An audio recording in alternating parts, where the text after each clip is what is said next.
I've said from day one that water is the biggest long-term issue facing Florida. Obviously, short-term, we want to get people back to work and get the economy going, but whether you want to plant a crop, build a subdivision, save the Everglades, it's going to boil down to water. And the worst thing that we could do as a state is allow the absence of a water policy to lead to a crisis one day, like what we've seen in Georgia or in California, where it's just devastating to the economy and particularly devastating to the agricultural economy. Agriculture is in the position of being the biggest loser when water wars break out.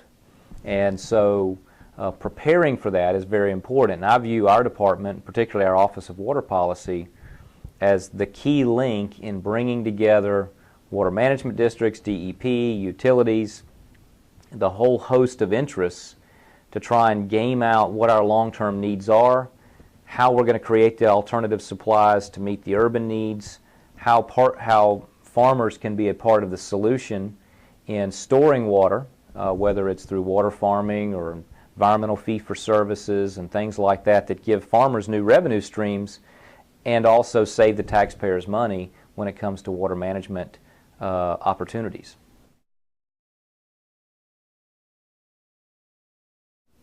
Yeah, this numeric nutrient criteria concept that really came out of the back room of a judge's chambers. You know, it resulted from a lawsuit. EPA is imposing it only on Florida and imposing it differently in different parts of Florida. They're giving South Florida extra time and they're peer reviewing it. Look, the simple fact is the science doesn't support what EPA is attempting to do to Florida, and it will be devastating to the entire economy, not just agriculture. Every ratepayer who is paying their water bill every month will feel the impact of this new regulation if it goes into effect. So it's important that agriculture not be pigeonholed as the only impacted party, because every one of our 19 million Floridians will have to pay more for this new regulation that is not supported by good science. So we're playing, you know, 3 or 4 dimensional chess in pushing back against the EPA imposing this on us. At the congressional level, the Florida delegation has been very united on a bipartisan basis in attempting to prevent EPA imposing this on us. We've filed suit against the EPA along with the Attorney General, so we're fighting it in the courts, we're fighting it in the Congress. There was a good piece of legislation introduced by Trudy Williams this year in the legislature to do what the state can to impact this issue as well.